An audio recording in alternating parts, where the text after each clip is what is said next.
खरीदारी के मौके मिलते हैं आपको इन्वेस्टमेंट के लिए आज से एसपीएल मिड कैप स्टॉक्स में, जहां मिलते हैं आपको हर रोज 6 stock short term, medium term और लॉन्ग टर्म के लिए आज से। तो हमारे दोनों खास मेहमान आज आपके साथ फिर से हैं तैयार। एक्सिस सिक्योरिटीज से राजेश पालिया साहब और सेठी फिनमार्ट से विकास सेठी साहब।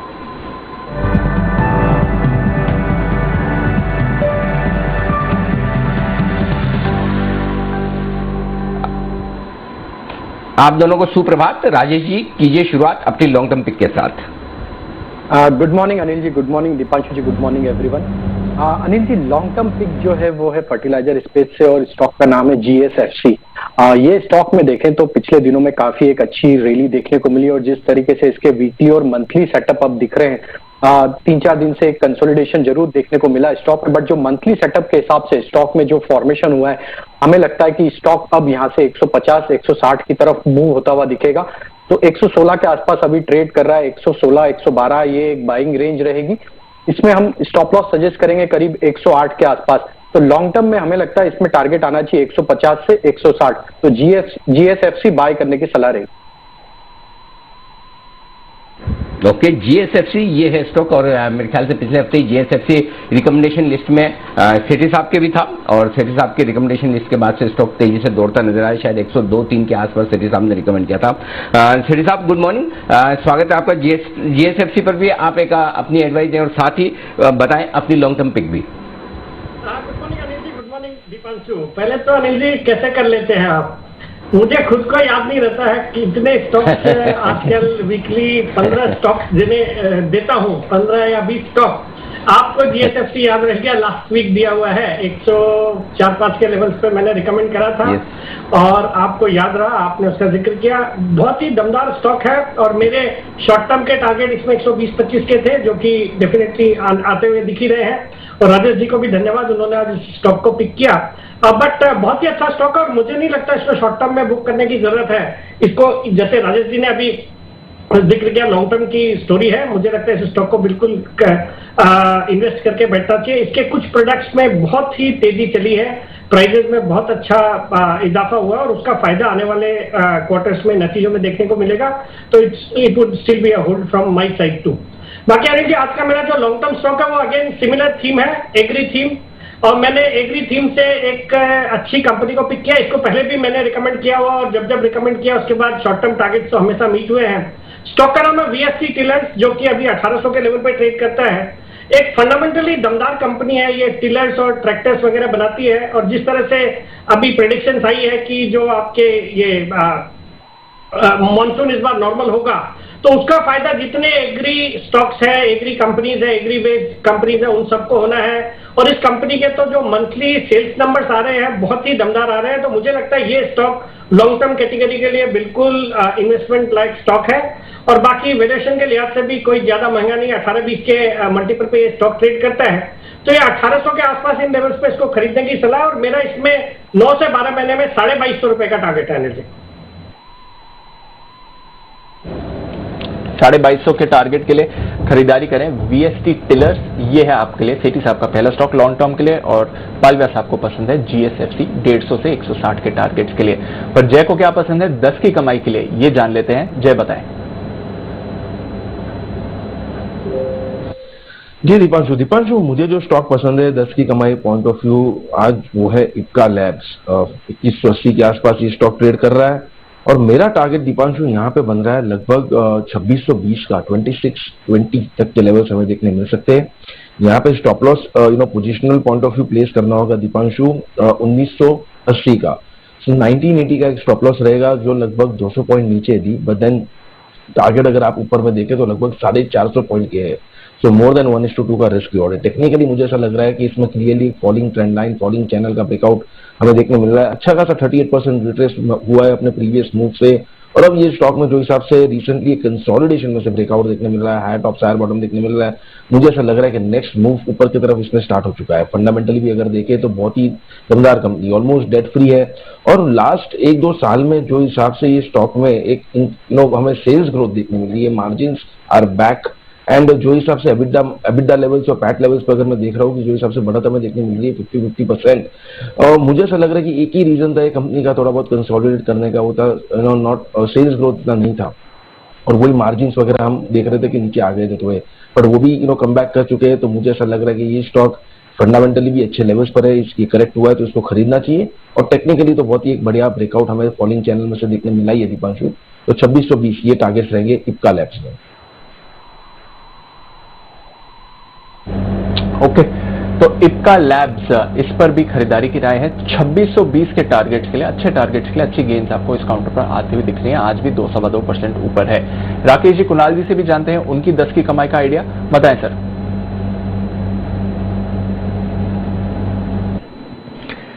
देखिए दीपांशु, हमारी खरीदारी की राय है 10 की कमाई में एक बहुत ही जबरदस्त कंपनी पर, और ये कंपनी देश की सबसे पुरानी कंपनी है। स्टॉक का नाम है EID पैरी। और यहां पर दीपांशु मैं कहना चाहता हूं कि जो तेजी आपको शुगर स्टॉक्स में दिख रही है ये अभी और आगे चलेगी, और EID पैरी में भी एक करेक्शन के बाद वापस से स्टॉक मजबूत हुआ है। तो मध्यम से लंबी अवधि के लिए EID पैरी हमारी खरीदारी की राय है। Over to Rakesh. दिपांशु, बेहतरीन टेक्निकल स्ट्रक्चर है। बड़े फूक के बाद करेक्शन आई थी, करेक्शन खत्म हो रही है, तो इन स्तरों पर करेक्शंस पर इसको स्लोली बाय करें 525 के टारगेट के लिए।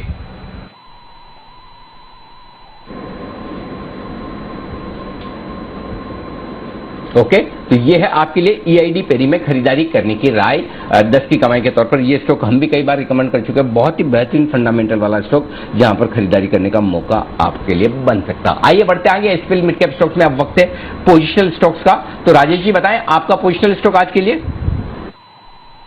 अनिल जी, पोजिशनल स्टॉक जो रहेगा वो है एरिस लाइफ साइंसेस। ये स्टॉक में अगर हम इसका सेटअप देखें तो स्टॉक में वीकली सेटअप के हिसाब से एक ट्रायंगुलर फॉर्मेशन का ब्रेकआउट हुआ, और जिस तरीके से इसके डेली, वीकली और मंथली सेटअप देखें स्टॉक में, जिस तरीके से रिवर्सल बेस फॉर्मेशन के बाद हुआ है, हमें लगता है अब ये स्टॉक में एक अच्छा मूव यहां से बनते हुए दिख सकता है।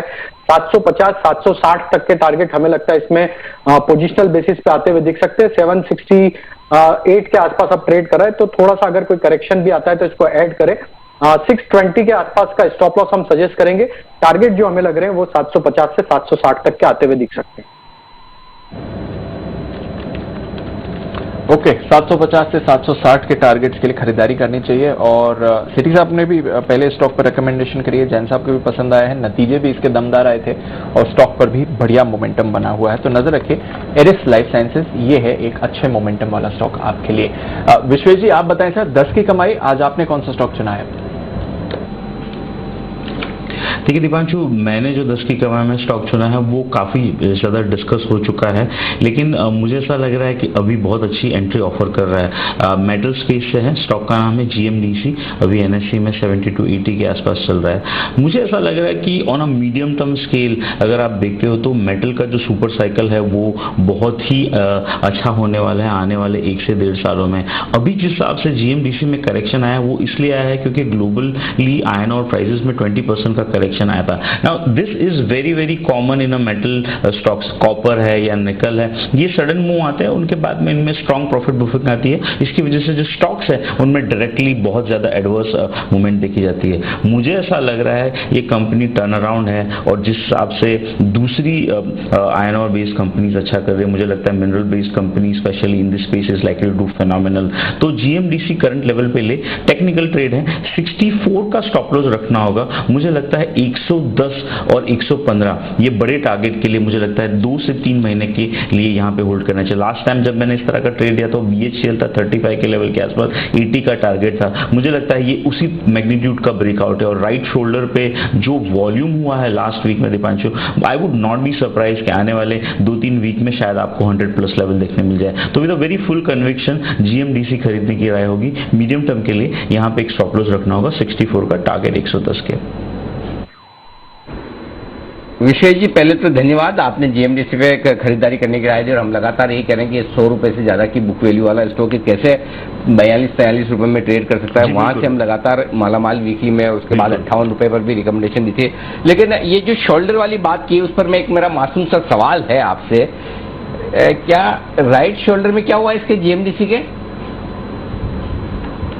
देखिए अनिल जी, आपने जो कहा वो मैं मेंशन करना, महज 12 के पी पे है, 140 का तो बुक वैल्यू है, वो मैं फंडामेंटली देख रहा था। लेकिन ये जो सारे स्टॉक्स है मेटल स्टॉक्स, इनका रीसेंट परफॉर्मेंस नहीं देखना चाहिए, बिकॉज ऑब्वियसली ये लोग साइक्लिकली स्टॉक होते हैं, और अभी जो मेटल साइकिल शुरू हुआ है वो मेरे हिसाब से फंडामेंटल फ्यू फैक्टर्स आप ऑलरेडी दिखा चुके हैं। जहां तक टेक्निकल की बात है, हेड और शोल्डर, दो शोल्डर, उसमें भी राइट शोल्डर मतलब जो रीसेंट मूव है उस पे 6 करोड़ शेयर का वीकली वॉल्यूम हुआ है। मतलब लास्ट वीक में स्टॉक का जो ट्रेडेड वॉल्यूम एनएससी का था वो ओवर 6 करोड़ था, विच इज मेरे हिसाब से लास्ट मेनी ईयर्स में, in fact I think that is the first time in the entire history of the NSC, जो मेरे सामने डेटा है मैं देख रहा हूँ, it is the first time in the entire history of the NSC GMDC में आप इस तरह का वॉल्यूम देख रहे हो, 6 करोड़ शेयर का वीकली। मुझे लगता है smart people have got in this stock, is doubler kind of a trade. Barinder ji जो मेटल्स की बात करते हैं, मैं इनफैक्ट स्टील की कंपैरिजन कर रहा था, उनका कुछ पोस्ट पढ़ रहा था जिन्होंने बताया था कि जिनके पास आयरन ओर है और इनका मार्केट कैप टू सेल्स है, उसमें सबसे अंडर वैल्यूड सेल था, और सेल ऑलमोस्ट आप देख रहे हो ट्रिपल हो चुका है। मुझे लगता है this is also likely to do fantastic in a coming day. Fundamentally मेरे हिसाब से आप मेरे साथ आप स्मार्ट हो, लेकिन मुझे लगता है टेक्निकल में अच्छा टाइम कर सकता हूं, तो मेरे हिसाब से this is a better technical as well as a strong fundamental.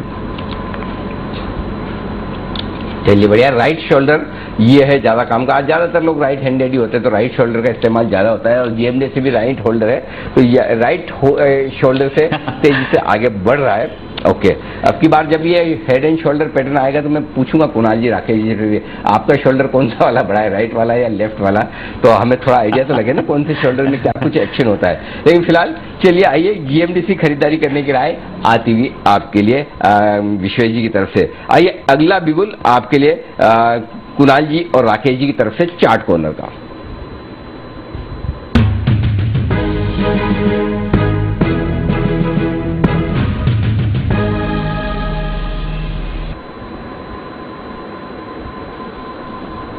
बनाए sir. Anil ji, chart corner के बाद मेरी गुजारिश है, एक बार मेरे पास भी आइएगा, एक अपडेट आपको जीएमडीसी पे दूंगा जो सबसे मिस हुआ है। तो अनिल जी अभी एज ऑफ नाउ तो जो चार्ट कॉर्नर पिक है वो है यूबीएल, यूनाइटेड ब्रेवरीज पर खरीदारी की राय है, जहां पे एक नीट क्लीन क्लियर ब्रेकआउट देखने को मिल रहा है। यूबीएल पर एक नीट क्लीन क्लियर ब्रेकआउट देखने को मिल रहा है, तो यूबीएल पर खरीदारी की राय है। Over to Kunal ji.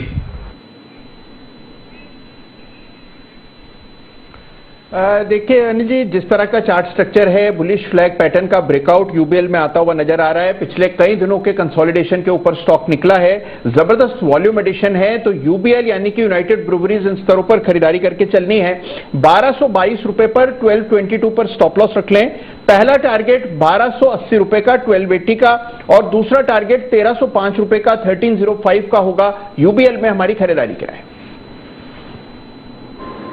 Okay, UBL में खरीदारी करने की राय, यहां पर 1305 रुपए तक के बड़े टारगेट के लिए खरीदारी की राय आती हुई दिख रही है। बड़ी खरीदारी, बड़ा एक्शन बाजार में होता हुआ दिख ही रहा है इस वक्त। अगर आप देखेंगे तो निफ्टी अब 14,800 के ऊपर निकलकर टिकता हुआ, और बैंक निफ्टी भी 32,900 के करीब मजबूती के साथ आगे बढ़ता हुआ दिख रहा है। तो आज का पहला टारगेट 14,825 का भी आ चुका है, 14,775 का भी आ चुका है, इसलिए हम आपको कह रहे थे कि थोड़ा सा इंतजार करें, नीचे में एंट्री करने का आपको सही मौका देगा। सही मौके की जगह 14,725, 14,750, और आप देखिए वहां से 100 पॉइंट करीबन निफ्टी ऊपर है, और बैंक निफ्टी 32,300 इसके आसपास, 32,300, 32,450 के आसपास जहां खुले वहां भी ले सकते हैं, नीचे आए तो और ऐड करें। बैंक निफ्टी आप देख लीजिए आज 500 पॉइंट ऊपर, तो बड़े दिनों बाद ऐसी रिकमेंडेशन आई 9:08 पर कि जहां खुले वहां पर भी बैंक निफ्टी ले सकते हैं। नहीं तो आमतौर पर हम यही इंतजार करते हैं कि थोड़ा नीचे मिले, तो और आप देखिए बैंक निफ्टी आज नीचे मिला भी नहीं है, 32,318 के ही लो बनाया, और वहां से लगभग 600 पॉइंट ऊपर बैंक निफ्टी आ चुका। तो आपकी अगर सही एंट्री हुई है,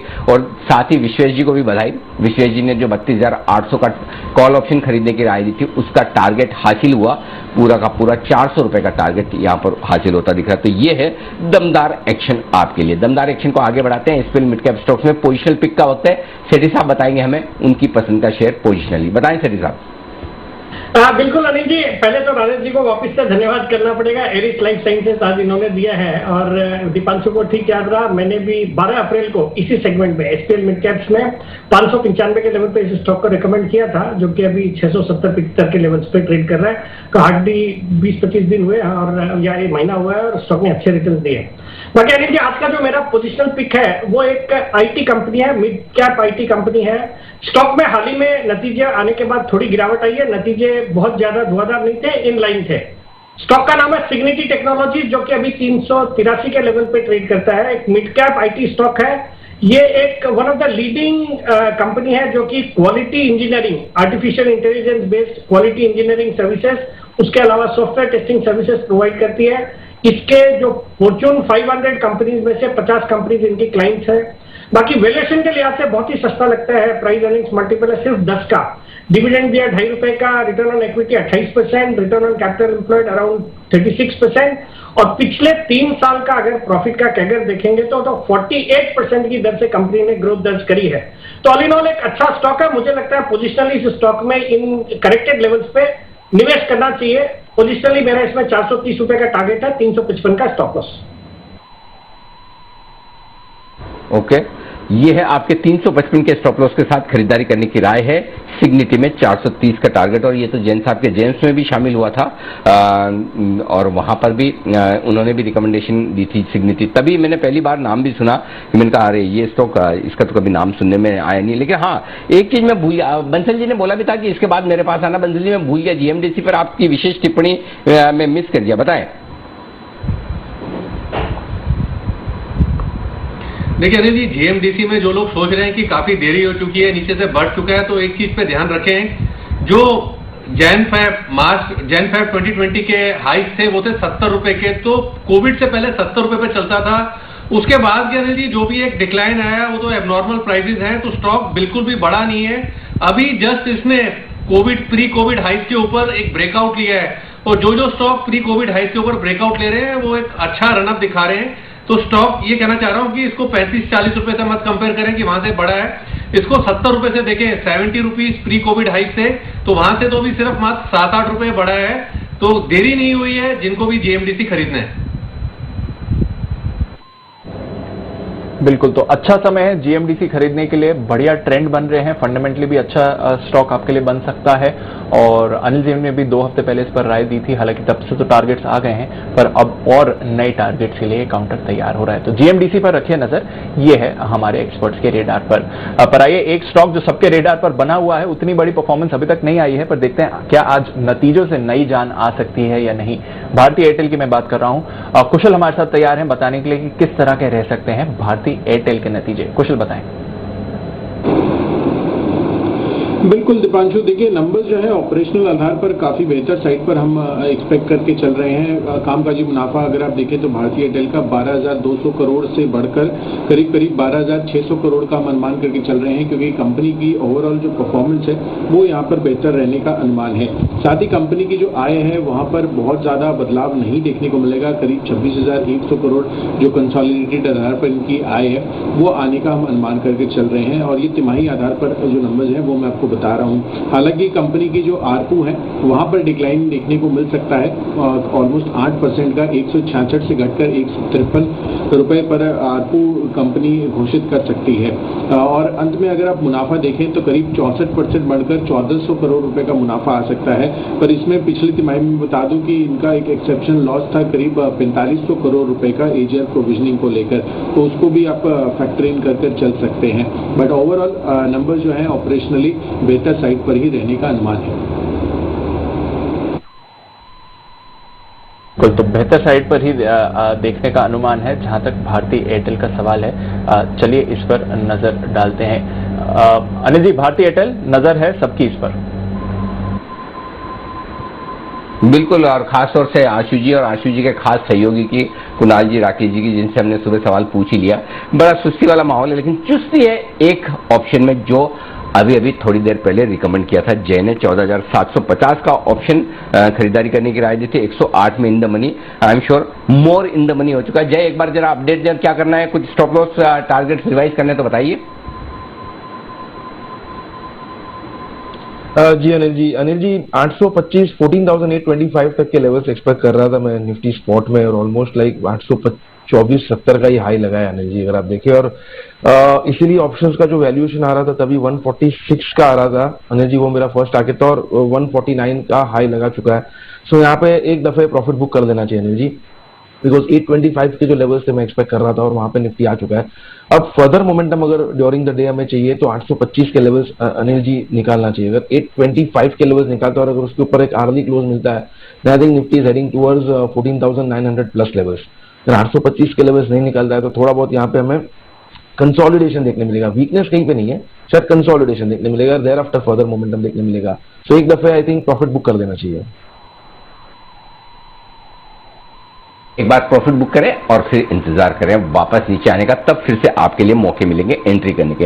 एंट्री करने के मौके हैं आपके लिए कुछ शॉर्ट टर्म स्टॉक्स में, और राजेश जी से पूछ लेते पहले उनके एसपीएल मिड कैप स्टॉक में short term pick, GSFC long term stock, Eris Life positional. Rajesh ji बताएं आपकी शॉर्ट टर्म पिक। जी अनिल जी, तो Anil ji short term stock रहेगा कोचिन शिपयार्ड। अगर ये स्टॉक का सेटअप देखें तो देखिए विश्वेश जी ने head and shoulder pattern already describe कर दिया। तो डेली चार्ट पे अगर इसको देखें एक छोटी टाइम फ्रेम पे, तो एक हेड एंड शोल्डर फॉर्मेशन इसमें ऑलरेडी हो चुका है, जिसके हेड की अगर हम लेंथ काउंट करें तो करीब 40 पॉइंट की है। और जिस तरीके से 380 पे नेकलाइन ब्रेकआउट हुआ है, मुझे लगता है ये स्टॉक में यहाँ से एक अच्छा मूव बनता हुआ दिखेगा। शॉर्ट टर्म बेसिस पे 440 तक के टारगेट हमें लगता है इसमें आते हुए दिख सकते हैं। तो कोई भी माइनर डिप भी मिलती तो ऐड करें। 388 तक भी अगर ये स्टॉक स्लाइड भी होता है अगर कोई वॉलेटिलिटी में तो लें। 375 के आसपास का स्टॉप लॉस रखें और 440 ये टारगेट हमें लगता है शॉर्ट टर्म में देखने को मिलेंगे कोचिन शिपयार्ड में। कोचिन शिपयार्ड है ये स्टॉक जहां पर शॉर्ट टर्म में आपके लिए खरीदारी करने की राय। 388 का स्टॉप लॉस लगाइए और 440 तक के टारगेट के लिए करनी है आपको खरीदारी। आइए सेठी साहब से भी पूछते हैं उनकी शॉर्ट टर्म पिक। सेठी साहब बताएं सर, आपने कौन सा स्टॉक चुना है? अनिल जी, जो आज का मेरा शॉर्ट टर्म पिक है एक बहुत बहुत दमदार कंपनी है। स्टॉक का अभी करंटली प्राइस चल रहा है 3935, 3935, हैदराबाद इंडस्ट्रीज लिमिटेड HIL। इस कंपनी के कल नतीजे आए थे, मतलब ओवर द वीकेंड नतीजे आए थे। नतीजे बेहद बेहद दमदार थे। मार्च क्वार्टर में प्रॉफिट डिक्लेयर पिछले साल से 20 करोड़ का प्रॉफिट, और इवन क्वार्टर ऑन क्वार्टर देखेंगे तो 52 करोड़ के सामने 62 करोड़ का प्रॉफिट था। कंपनी बहुत ही अच्छी कंपनी है। ये 4 तरह के बिजनेस सेगमेंट में काम करती है। रूफिंग सॉल्यूशंस, जहां पे चारमीनार करके इनका पॉपुलर ब्रांड है और जहां से 30 से 35% के रेवेन्यूज आते हैं, और वहां पे कंपनी बहुत ही एग्रेसिवली अपने रिटेल स्टोर्स, रिटेल आउटलेट्स का एक्सपेंशन कर रही है। फिर बिल्डिंग सॉल्यूशंस, और चूंकि रियल एस्टेट में अच्छा पिकअप चल रहा है तो बिल्डिंग सॉल्यूशंस में अच्छा ट्रैक्शन देखने को मिला। Polymer solutions like pipes, fittings, wall putty etcetera, वो भी डिवीजन अच्छा कर रहा है। और फाइनली एक फ्लोरिंग सॉल्यूशंस का भी इनका काम है, जिसमें इनकी एक जर्मनी में भी एक सब्सिडरी है पेराडोर होल्डिंग्स, और वहां से जर्मनी, ऑस्ट्रिया और यूरोपियन मार्केट से भी दमदार इनके जो ग्रोथ है वो नजर आ रही है।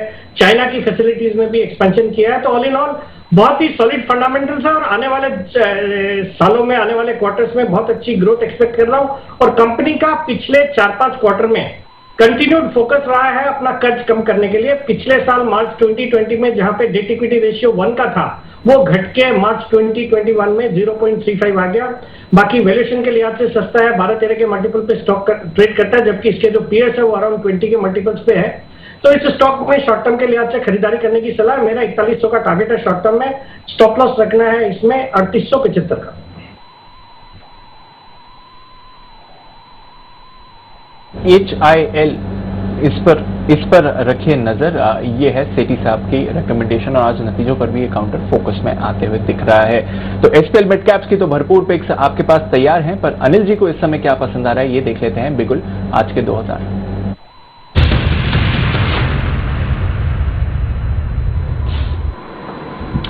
खरीदारी करने की राय है, और खरीदारी करने की राय है वोखाड़ में 650-51 के आसपास ये स्टॉक ट्रेड कर रहा है, 652 के आसपास यहाँ पर खरीदारी करने की राय है।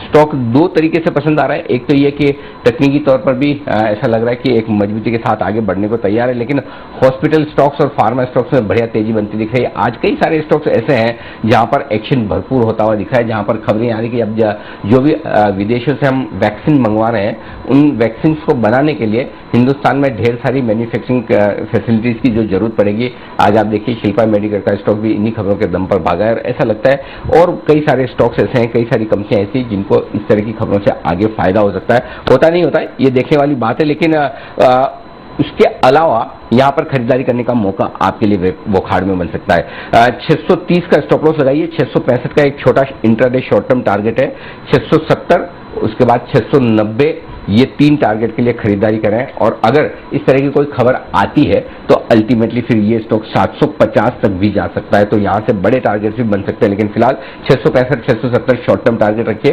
690 पोजिशनल और लॉन्ग टर्म टारगेट 750 के रखें। ये है आपके लिए वोकहार्ड में खरीदारी करने की राय। सेठी साहब भी हमारे साथ हैं। सेठी साहब को फार्मा और साथ ही हॉस्पिटल से रिलेटेड स्टॉक्स पसंद भी है। एक बार राय मैं सेठी साहब से भी वोकहार्ड पर लेना चाहता हूं, उसके बाद चार्ट चेक लूंगा। सेठी साहब,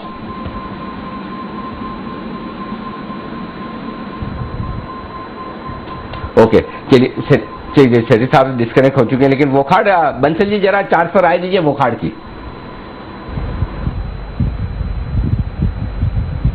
देखिए अनिल जी, अगर ध्यान हो तो कुछ दिनों पहले दीपांशु ने भी पूछा था, तब भी मैंने बोला था कि एक बड़े ब्रेकआउट की तैयारी हो रही है, और तब ये स्टॉक 530-35 के अराउंड चल रहा था।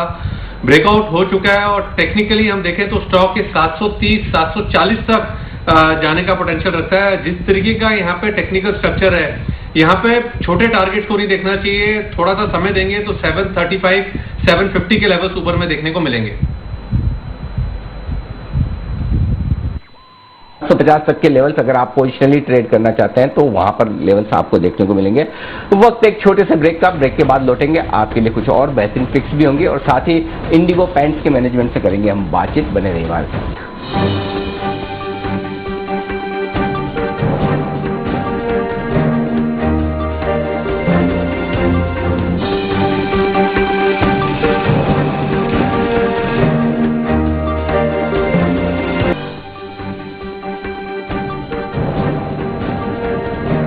स्वागत है आपका ब्रेक के बाद, और बाजार में है भरपूर एक्शन। थोड़ा ऊपर से हल्का हुए हैं बाजार, लगभग 30 पॉइंट हल्का हुआ है निफ्टी दिन की ऊंचाई से। बैंक निफ्टी पे अगर आप देखें तो लगभग 50 पॉइंट हल्का हुआ है, बट वो हल्की सी मुनाफा वसूली आप आते हुए देखते हैं 10 साढ़े 10 बजे, वैसा ही एक्शन है। बट पॉजिटिव मोमेंटम पूरे के पूरे बाजार में इस समय आपको बरकरार दिख रहा है, और एक बड़ा ब्रेकआउट आपको आते हुए दिख रहा है बालकृष्ण इंडस्ट्रीज पे। जरा नजर रखिए इस काउंटर पर, नतीजों के बाद रिएक्शन हो रहा है। ऑटो स्टॉक्स वैसे भी पिछले कुछ दिनों से बढ़िया फोकस में रहे हैं, और बालकृष्ण अब वायदा कारोबार में टॉप गेनर है 6% की तेजी के साथ। वागले साहब चार्ट चेक दें सर बालकृष्ण इंडस्ट्रीज।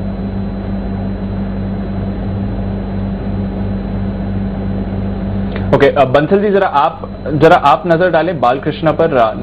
नतीजे आए थे, उसके बाद एक बड़ा ब्रेकआउट अभी आते हुए दिखा है, 2000 के पार भी गया है काउंटर। अब किस तरह का एक्शन एक्सपेक्ट करें सर? देखिए दीपांशु, क्लियर एक ब्रेकआउट है और एक अनचार्टेड टेरिटरी में स्टॉक चला गया है, तो जिनके पास है क्लियरली होल्ड करें।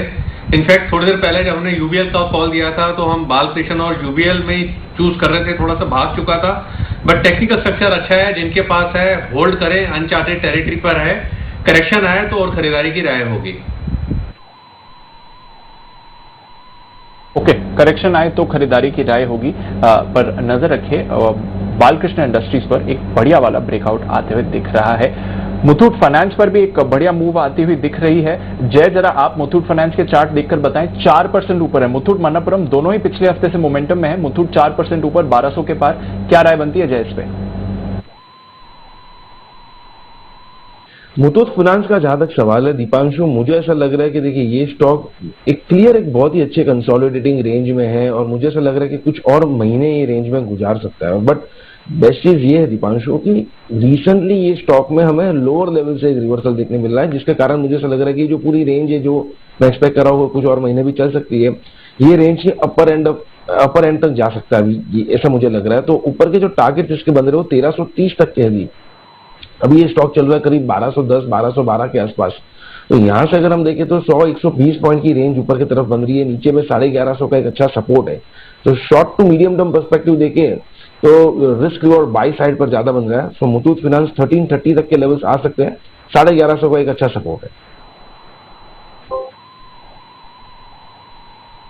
यह है आपके लिए मुथूट फाइनेंस पर राय, बढ़िया मूव आते हुए दिख रही है। एक कैश का काउंटर जेनसार टेक्नोलॉजीज, जिसे हम सब अब जेनसार टेक्नोलॉजीज की तरह से जानते हैं, आज खबरों के दम में भी है। इन्होंने एक एक्विजिशन करा है तकरीबन 150 करोड़ का, और जेनसार लगातार तेजी में रहा है सर। नतीजों के बाद थोड़ा ऊपर नीचे जरूर हुआ था। क्या राय दे रहे हैं? आज 7% ऊपर फिर से। नहीं, बिल्कुल होल्ड करना चाहिए। बहुत ही पॉजिटिव न्यूज है और एक्विजिशन की है एआई ड्रिवन कुछ चीजों का। So overall I am bullish on the stock. और मुझे सबसे बढ़िया बात ये लगी कि वापस से ये करेक्ट होके एक अच्छे लेवल पे अवेलेबल था और वहां से आज ये पॉजिटिव न्यूज आई है। तो अभी भी देखिए जिस तरीके के हाईज जब हमने जैन साहब के जेम्स में दिया था और उसके बाद से ये 350 तक गया था और उसके बाद वापस से करेक्ट हुआ है, तो 250-60 के लेवल्स के बाद अब थोड़ा अगर चल भी रहा है तो अभी भी मूव बहुत बाकी है। तो मेरे हिसाब से 350 के टारगेट के लिए बिल्कुल आने वाले कुछ महीनों के लिए होल्ड करें। और आईटी स्टॉक्स आज पूरे फ्लेवर में है एंड आई फील कि आईटी स्टॉक्स चलेंगे। आज सिग्निटी भी सेठी साहब ने दिया। इनफैक्ट मेरी 10 की कमाई के लिए मैं उसी स्टॉक को एक्सप्लोर कर रहा था। So I am very bullish on these mid cap IT stocks. Okay, तो ये है आपके लिए आईटी स्टॉक्स पर राय जैन साहब की तरफ से आती हुई। अब वक्त है न्यूज पर व्यूज सेगमेंट का, और हाल ही में लिस्ट हुई कंपनी इंडिगो पेंट्स आज है हमारे साथ न्यूज पर व्यूज में बात करने के लिए।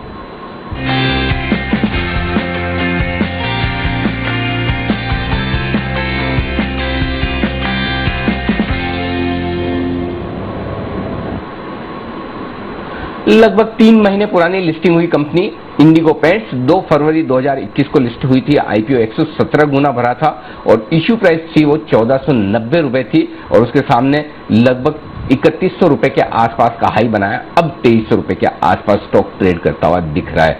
नतीजा आए इस वीकेंड पर और इन्हीं नतीजों पर बातचीत करने के लिए हम कंपनी के टॉप मैनेजमेंट से बात करेंगे। पहले इंडिगो पेंट्स एक बार फिर से आपको परिचय दे दूं। 2000 में कंपनी की शुरुआत हुई और डेकोरेटिव पेंट सेगमेंट में देश की 5वीं सबसे बड़ी कंपनी है और राजस्थान, केरल और तमिलनाडु, यहाँ पर 3 प्लांट हैं इस कंपनी के। आइए स्वागत करते हैं कंपनी के चेयरमैन और managing director CMD Hemant Jalan साहब का, जो कि इंडिगो पेंट्स के सीएमडी हैं। 2000 से लेकर अब तक बोर्ड पर हैं और 2 दशकों से ज़्यादा का उनका पेंट इंडस्ट्री का जबरदस्त एक्सपीरियंस और अनुभव है। नतीजे थोड़े से ठंडे नजर आ रहे हैं। हालांकि आय में बढ़त हुई है 40% की, लेकिन कामकाजी मुनाफा 8% घटकर आया है और मुनाफे में भी 9% की कमी रही। तो यही समझने की कोशिश करते हैं। जालान साहब, सबसे पहले धन्यवाद, आपने वक्त निकाला और अपने नतीजों पर बातचीत करने के लिए हमारे साथ जुड़े हैं। सबसे पहले बताएं, आय तो अच्छी बढ़कर आई है लेकिन फिर मुनाफा और मार्जिन कम होकर आए, इसकी क्या वजह रही? आप शायद सिर्फ 4th क्वार्टर की बात कर रहे हैं। अगर आप पूरे साल का देखें जी, तो कामकाजी मुनाफा और प्रॉफिट आफ्टर टैक्स में बहुत अच्छी बढ़ोतरी हुई है। हमारा पूरे साल के अंदर में कामकाजी मुनाफा में लगभग 35% की बढ़ोतरी हुई है और प्रॉफिट आफ्टर टैक्स में 48% की बढ़ोतरी हुई है। और ये इस चीज के बावजूद कि एक 4 करोड़ रुपए का हमें एक हिट लगा 4th क्वार्टर में।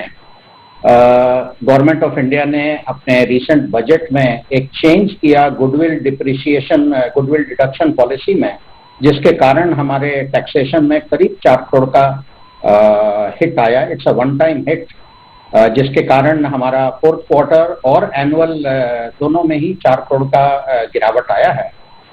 अगर आप क्वार्टर पर क्वार्टर मिलाते हैं, अगर आप सिर्फ 4th क्वार्टर को देखते हैं और पिछले साल के 4th क्वार्टर से, तो एक चीज आपको ध्यान रखना पड़ेगा।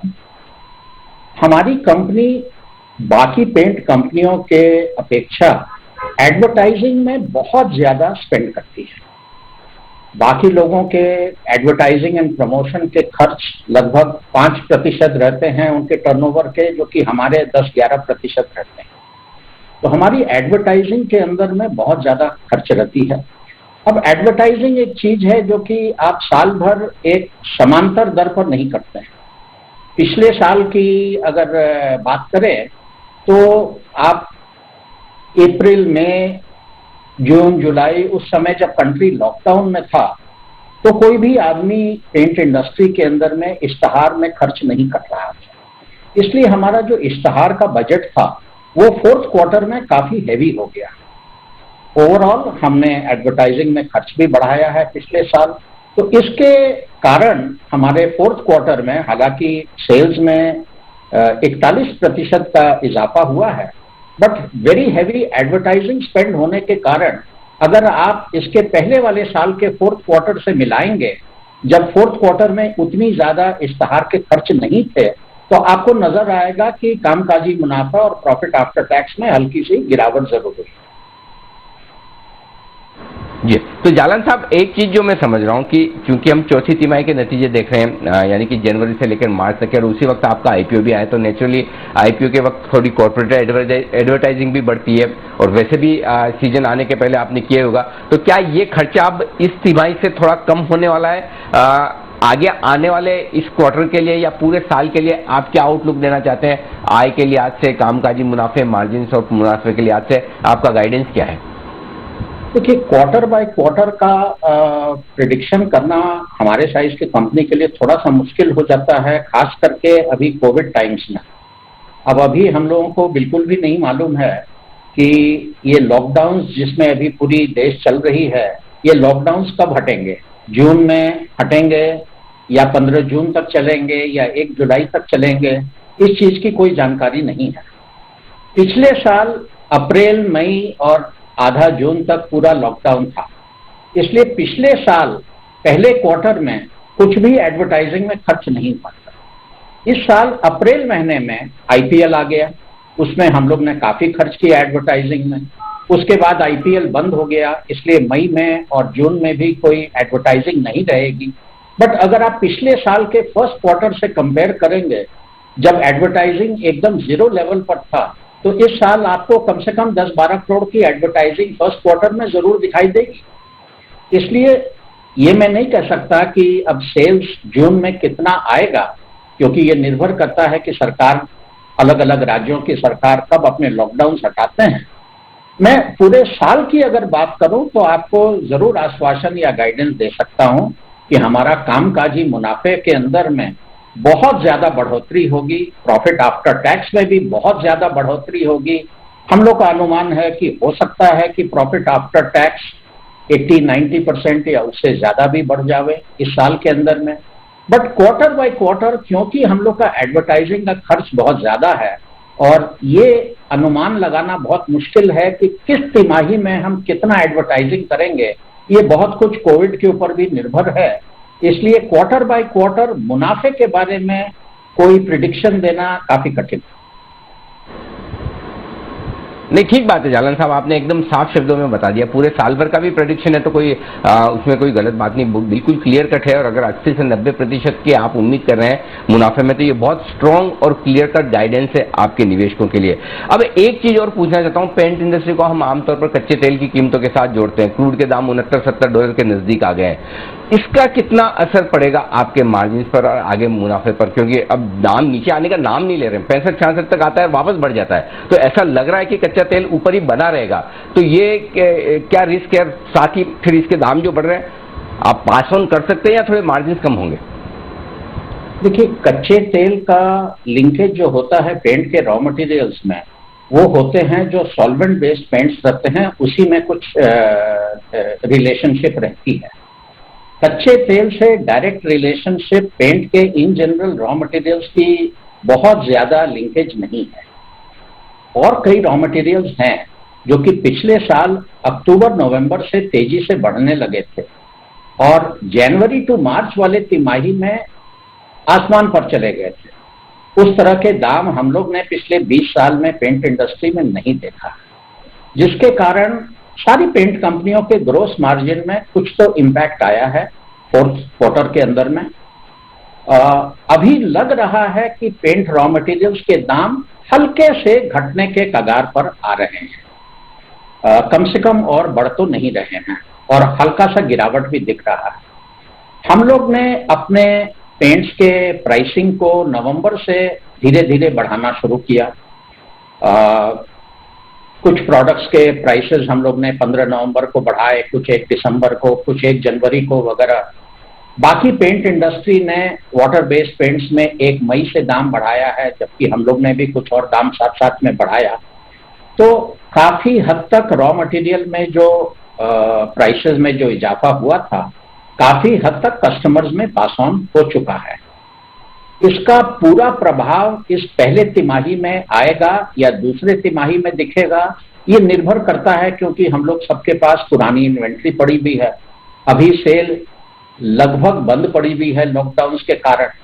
अगर सेल वापस चालू हो जाती है जल्दी से और लॉकडाउन लिफ्ट हो जाते हैं, तो ये इन्वेंट्रीज लगभग इस क्वार्टर में लिक्विडेट हो जाएंगे और अगले क्वार्टर से उम्मीद करते हैं, अगर पेंट के रॉ मटेरियल्स वापस न बढ़े, और उम्मीद करते हैं कि ऐसा नहीं होगा, तो उम्मीद करते हैं कि अगले क्वार्टर से हम लोगों को अपने ग्रोस मार्जिन के अंदर में भी कुछ इंप्रूवमेंट दिखाई देनी शुरू हो जाएगी। ओके, तो ये है आपके लिए आगे के लिए आउटलुक का। बहुत बहुत शुक्रिया जालान साहब हमारे लिए वक्त निकालने के लिए और नतीजों पर विस्तार से हमारे दर्शकों से बातचीत करने के लिए। आइए बढ़ते आगे और जो ताजा तस्वीरें आप देख रहे हैं वो हैं रक्षा मंत्री राजनाथ सिंह साहब अब बात करने जा रहे हैं मीडिया से। आज डॉक्टर रेड्डीज के साथ मिलकर DRDO ने एक दवा लॉन्च करने की घोषणा की है। ये दवा लॉन्च होती हुई दिख रही है आपको। डॉक्टर हर्षवर्धन जो स्वास्थ्य मंत्री है वो इस वक्त स्क्रीन पर दिख रहे हैं, वो एक कोरोना से रिलेटेड एक दवा लॉन्च करने जा रहे हैं। आइए सुनते क्या कहना है उनका। भारत सरकार के स्वास्थ्य सचिव राजेश भूषण जी, एम्स के डायरेक्टर डॉक्टर गुलेरिया, यहाँ इस सभागार में उपस्थित सभी अत्यंत वरिष्ठ DRDO के, स्वास्थ्य मंत्रालय के, भारत सरकार के अनेक विभागों के वरिष्ठ अधिकारीगण, वैज्ञानिक, डॉक्टर और डॉक्टर रेड्डीज लैब के चेयरमैन, हमारी दूसरी साइंस लेबोरेटरीज के जो डायरेक्टर्स वर्चुअली जुड़े हैं वो सब लोग। तो इस इवेंट में हम फिर से पहुंचेंगे आपके लिए और देखेंगे कि ये जो दवा लॉन्च होने जा रही है उसकी पूरी डिटेल्स आपके सामने रखेंगे। लेकिन आइए तब तक डिटेल्स रखते हैं आपके सामने फेडरल बैंक की, जिसके आने वाले हैं आज नतीजे। अनुमान लेकर तैयार है हमारे साथ देवांशी बताइए। बिल्कुल, फेडरल बैंक इस बार जो नंबर्स हैं वो थोड़े से बेहतर आने की उम्मीद लगाई जा रही है। प्रोविजन के आंकड़े इस बार कम होते हुए दिखेंगे और इसी के चलते मुनाफे को इस बार सहारा मिलता हुआ दिखेगा। आप देखिए जो प्रोविजन हैं वो करीब 570 करोड़ से घटकर 423 करोड़ पे आते हुए दिखेंगे। तो प्रोविजन इस बार कम होते हुए दिखे, इसका जो सहारा है वो मुनाफे को मिलता हुआ दिखेगा। मुनाफा इस बार 415 करोड़ पे आएगा, 300 करोड़ से बढ़कर। और साथ ही अगर आप असेट क्वालिटी पर देखेंगे तो थोड़ा सा दबाव इस तिमाही में भी जारी रहेगा, क्योंकि आप देखिए जो रिस्ट्रक्चरिंग अकाउंट्स है वो बढ़ते हुए दिखेंगे और साथ ही जो ग्रॉस एनपीएज और नेट एनपीएज है वो हल्के से बढ़ने की उम्मीद इस बार लगाई जा रही है। मैं आपको बता दूं कि इस बार जो गोल्ड लोन है उससे सहारा मिलता हुआ दिखेगा थोड़ा सा। 9% की लोन ग्रोथ को के चलते भी एनआई में इनको सहारा मिलता हुआ दिख सकता है। कासा में हमने देखा है 26% तक की ग्रोथ आती हुई दिखी है, तो इसके चलते भी हम देखेंगे थोड़ा सा सहारा मिलेगा। साथ ही जो रिटेल पोर्टफोलियो है उसकी रिस्ट्रक्चरिंग पर इस बार फोकस जरूर रहेगा, लेकिन ओवरऑल अगर देखें तो इस बार नतीजे अच्छे रहेंगे।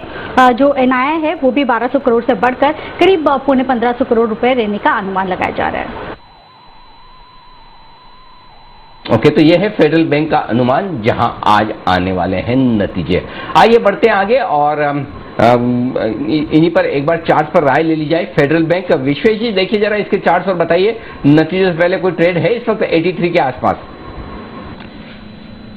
देखिए अनिल जी 83 के आसपास चल रहा है। 85 के कॉल में 1 करोड़ 30 लाख शेयर का ओपन इंटरेस्ट है। मुझे ऐसा लगता है कि ये रेंज बहुत इंपॉर्टेंट है। अगर यहाँ पे 85 के ऊपर सस्टेन करता है तो मेरे हिसाब से मूवमेंट देखेंगे, लेकिन जिस हिसाब से बैंकिंग में ये लैग कर रहा है I would be slightly on the backfoot. मुझे लगता है 85 के ऊपर स्टेबल रहना चाहिए। अदरवाइज मुझे लगता है ideal range is somewhere around 79 के आसपास।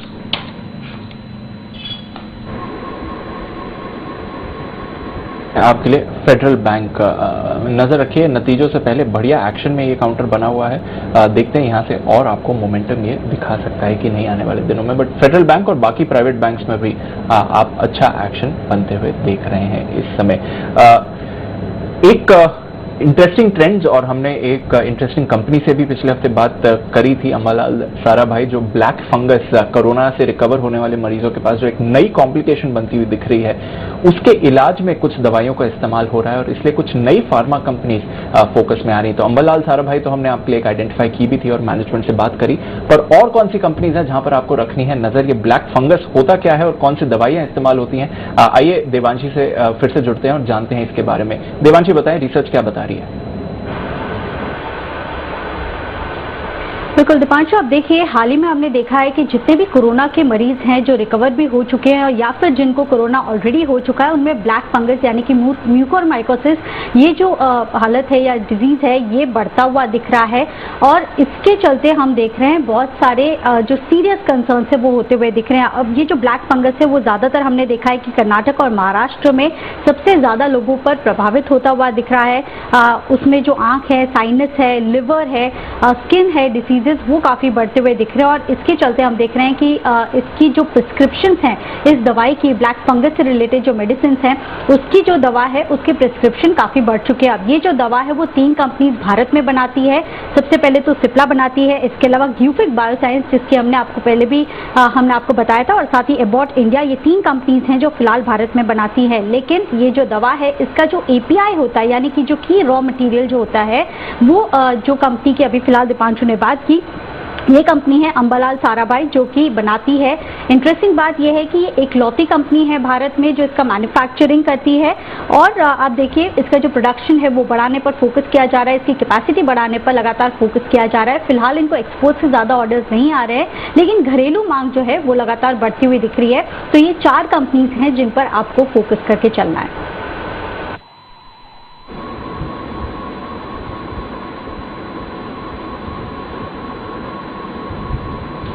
ओके, तो ये है आपके लिए ब्लैक फंगस की दवाएं बनाने वाली कंपनियां जो है आज फोकस में। और कल शुक्रवार को 20% का ओपन सर्किट था अंबालाल साराभाई, और आज 10% सर्किट लिमिट कम होने के बावजूद भी सुबह से सर्किट पर खुला है और सर्किट पर ही ट्रेड करता हुआ आपको आएगा नजर। आइए इस बीच बाजार एकदम मजबूती के साथ ट्रेड करते हुए दिख रहे हैं। स्पेशली मजबूती आपको ज्यादा दिखेगी बैंक निफ्टी में जो 32,950 आज के सारे टारगेट हासिल कर चुका है, ये आपके लिए इस वक्त। और बैंक निफ्टी भी 14,800 के आसपास। जय तैयार है, जय के लिए बिगुल, जय का जैकपॉट।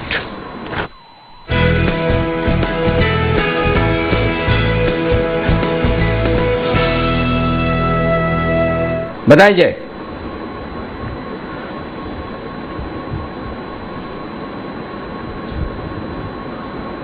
ओके, लगता है जय से संपर्क टूट गया, तो अब इस जय के जो कॉल का इंतजार करें आप क्लोजिंग वाले शो में। फिलहाल आप सभी से लेंगे विदा। वागले साहब, कुणाल जी, राकेश जी, जय ठक्कर और साथ ही हमारे बाकी सारे मेहमानों का, विश्वेश जी का, सबका बहुत बहुत धन्यवाद। जैन साहब का भी बहुत बहुत शुक्रिया हमारे लिए वक्त निकालने के लिए।